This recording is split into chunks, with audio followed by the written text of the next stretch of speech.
everybody, welcome back to my channel. My name is Britt, this is Coffee and Makeup. So glad to have you guys here. So as you most likely already know, I am transitioning all of my products, cosmetics, and makeup products to cruelty-free brands and items, and I wanted to make this video today to show you some of the things that I am swapping out of my routine and some of the things that I am substituting in their place. So skincare, especially for me, is really serious. I am very serious about my skincare. My skin demands it because I have extremely sensitive skin, and it was kind of hard to find substitutes for my favorite products. Like, I had already had my whole routine figured out, and then this whole cruelty-free thing happened, and I was like, dagnabbit, I have to switch out everything. So it was a little difficult, and my skin type is very sensitive, and actually a lot of natural organic type products cause me to have hives on my face because I've discovered that I'm allergic to rose essential oil and I think some other essential oils. So a lot of times when I've used natural, quote-unquote natural products, my skin has a really terrible reaction. So I've been able to find a lot of what I need in conventional type of products because I need like skincare products that are formulated for babies with psoriasis, basically. So I'm very sensitive, but I've been able to find some really great substitutes. So let's just start. I'm gonna show you guys what I normally use, why I like that item, and then the substitute that I've found. So starting with cleansers, I typically use the CeraVe Hydrating Cleanser on my face. My skin type is dry, so I try to keep as much moisture in as possible. This has been great for me. It's a really gentle cleanser, but it does manage to get a lot of makeup off. And usually I'll start by applying an oil all over my face and then rinse the oil and all my makeup off with this cleanser, and that works really well. So the product that I got to replace this is the Shikai Borage Therapy Facial Cleanser. This is a really gentle cleanser. It doesn't have any weird fragrances or any essential oils like I mentioned earlier that could irritate my skin, and it's pretty much the same concept. It's a dry skin cleanser. I haven't tried it yet, and I should note that the way I plan to make this transition happen is each time I run out of one of my existing products, at that time I'll integrate the replacement. That way I can kind of do this in stages and not freak out my skin too much. And actually I just had a flare-up of hives from trying a new product, the Paula's Choice 2% BHA liquid. I tried it and I got these terrible hives, so I really need to be careful and slowly integrate these products into my routine. So next up is my serum. This is the CeraVe Skin Renewing Cream Serum. This is what I rely on and use constantly. A serum is especially important if you have a very basic moisturizer that doesn't have any anti-aging ingredients within. Then you can apply a nice anti-aging serum like this one before your moisturizer and get the benefits of those great ingredients. Like this one has retinols and ceramides as well.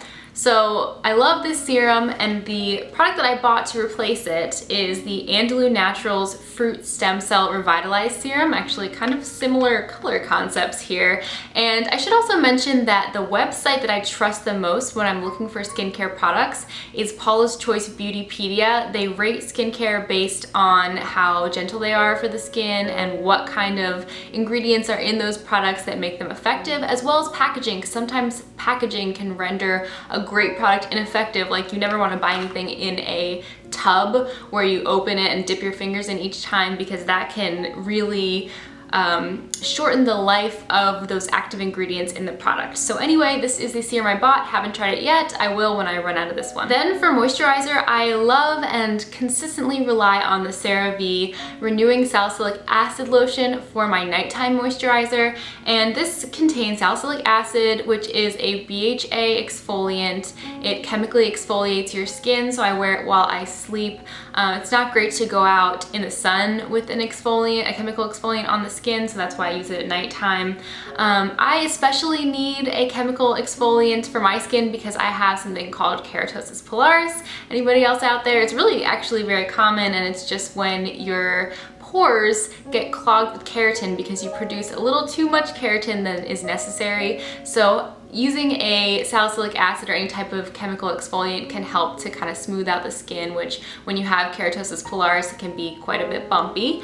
So I actually needed to buy two products to replace this one product because I bought the Again, the Shikai Borage Therapy, I bought that facial moisturizer from that line, and this is so amazing. This is actually one of the only products of these that I've actually started integrating into my routine as my daytime moisturizer. I ran out of my other one, and this feels so great on the skin. So I'm kind of weird because I like my skin to be a little oily at all times. I have dry skin, and I actually envy you guys with oily skin, because I'm telling you, when we're both 100 years old, you're gonna be looking great and dewy and like fresh, and I'm gonna be looking all crusty because dry skin doesn't age very well. So I'm constantly trying to get my skin to the point where it has a little sheen on it, and this Borage Therapy facial moisturizer definitely achieves that. It's mostly actually just borage oil. I was really impressed when I was reading the ingredients for this product.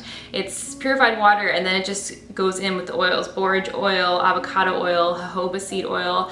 This is a really nice product, and it feels great on the skin. Starts out a little bit oily, but then dries down really fast. So even someone with a medium normal type skin might really like this, and I have really been enjoying it. So this is the moisturizer, and then the second part of replacing this salicylic acid moisturizer is getting a exfoliant of some type. So I got the Derma E Overnight Peel with AHAs, and this is a little different than a salicylic acid. Salicylic acid is a BHA, so the AHA is a little more gentle, but I've seen great reviews on this product, again on Paula's Choice and also on Makeup Alley, so I'm really excited to try this one out. Then finally, for sunscreen, I had been using the Neutrogena Ultra Sheer Liquid Sunscreen in SPF 70. Really enjoy the texture of a liquid sunscreen. It's so easy to put on, and then under makeup it behaves really well. It's not too clumpy or anything like that. So I had really enjoyed this product. And to replace it, I got the Alba Botanica Very Emollient Fragrance-Free Sunscreen in SPF 30, so not as high of an SPF, but I figured I didn't probably need 70 on a daily basis when I'm working inside an office with pretty much no windows.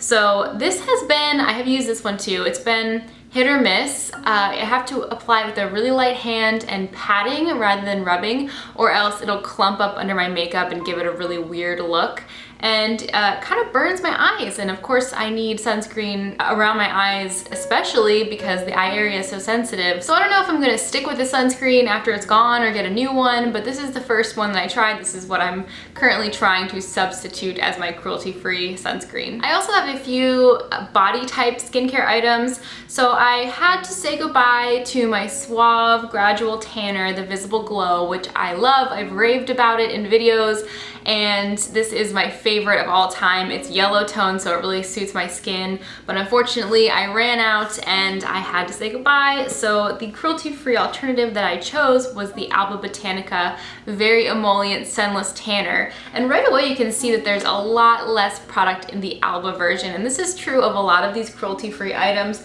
For instance, if you look at the moisturizer side by side or the cleanser side by side, you get a little less product, but I'm willing to pay a little bit more for a cruelty-free product, you know, per ounce or whatever. But this tanner smells so good. It smells like pineapples. The tan is okay. If you build it up for a few days, it is a pretty significant tan. It's a little orange for my taste, but it's not that orange in general. Like, I know some tanners are like super orange. This isn't one of them, but I just have an olive complexion, so orange tanners look really weird on me, even if it's just like a little bit orange. But it does work well. Again, there's really not much in here, so I'm probably going to see if I can't find a better one, get a little bit more product. I mean, I feel like this is only maybe 5 or 6 applications in this bottle for, you know, your whole body, so that's kind of a bummer. I'm gonna keep looking, and if you guys have any recommendations, please let me know. This is another one that I'm kind of iffy about. So I have to replace my Skintimate shave gel, which I love, and I've just discovered shave gel in general. I don't know why I never was on this shave gel train before. So I decided to try the Kiss My Face Moisture Shave, which is really more like a lotion than this one, which is like a foam. And the reason I love this shave gel so much is that it helps me to not miss any spots. But when I tried using this one, I tried it once just because I was really curious. It kind of moved around on my legs as I was trying to shave, so it wasn't as successful at helping me stay within the lines, if you will. So I'm gonna keep trying this one. It's also called Peaceful Patchouli, and this is a true patchouli scent. I was expecting something maybe a little bit floral, a little bit softened, but this is 100% patchouli, smells like dirt, which I know some people like that smell and I like it. In certain instances, but it's a little strong in this shave gel. But anyway, it's a different type of shave gel than I'm used to, still testing it out, and I'm using it to replace my Skintimate shave gel. So now I have just two little bonus product swaps that aren't actually skincare related. The first is for Head & Shoulders Dandruff Shampoo. I know a lot of you guys, from talking to you in the comments, you guys use Head & Shoulders, and I rely on this a lot because I like to stretch my washes and sometimes that can cause dandruff for me. So I used to use Head & Shoulders very often, and I was able to find this Herbal Glow Dandruff and Dry Scalp Shampoo on Vitacost. I should mention that basically all these products I got on Vitacost, and I was checking in my Wegmans in my grocery store to see how these products compare price-wise, and they are so much more expensive in store. So I am not sponsored by Vitacost. I never accept sponsorships at all, but I really love Vitacost for buying these cruelty-free products. And I got this Dandruff shampoo on Vitacost, still a little expensive, and as we said, cruelty-free products seem to be notoriously smaller than their conventional counterparts. So I only get 8 fluid ounces here, but it has the exact same active ingredients as the Head & Shoulders in the exact same percentages. So this is pretty much a direct substitute for Head & Shoulders, and it works exactly the same way and is equally effective. Then this last one is something that I'm going to term a cruelty-free fail, because I really did not like this product at all. So I typically use the Reach Mint Wax Floss. I just like a waxed floss. I don't like all those like ribbon glide, whatever, no. I like a mint waxed basic floss. So when I was on Vitacost, I saw this looks pretty much exactly the same. So I was like, okay, if I can get a floss that is cruelty-free, then why not? So I bought this Desert Essence Tea Tree Oil Dental Floss, and oh my goodness, guys, this floss smells like mildew. I don't get it. I guess I just don't get it. And it seems like a lot of these cruelty-free products overlap with a type of product that has like something extra. Like this, like why does it have to be tea tree? Why can't it just be like organic peppermint? But it seems like there's a lot of overlap between cruelty-free and these type of specialty natural products, which is not really my thing. And this tea tree, it smells so bad. Like I can't imagine brushing my teeth, having them all fresh, and then essentially flossing with what smells like a mildewy piece of string. So this was terrible. But like I said, I liked most, if not all, of the other products, but this one I was just like, I cannot with this. So it will be conventional floss for me until I can find a better alternative. Alright guys, thank you so much for watching my video. If you have any suggestions, be it skincare, be it cruelty-free products, or anything else that you want to talk about in the comments, just jump on down there and let me know what's on your mind, and I will see you all in the next video. Bye guys!